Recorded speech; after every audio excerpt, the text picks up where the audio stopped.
ខ្ញុំគិតថាបងឯង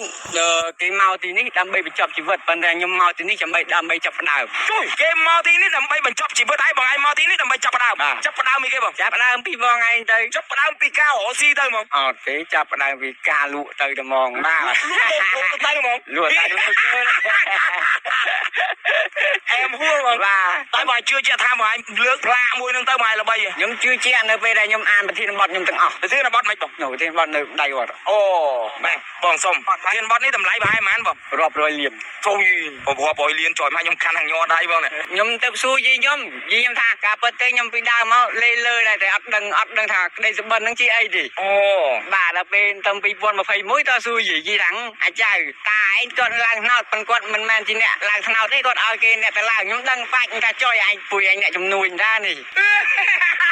ចាប់ផ្ដើមទៅសេអីទៅអានេះខ្ញុំថាយកធ្វើសំណើវិនិយោគតែខ្ញុំថាលក់ហ្នឹងយកលុយហ្នឹងទៅជួយបង្កើតសេដ្ឋកិច្ចអ្នកស្រុកខ្ញុំទាំង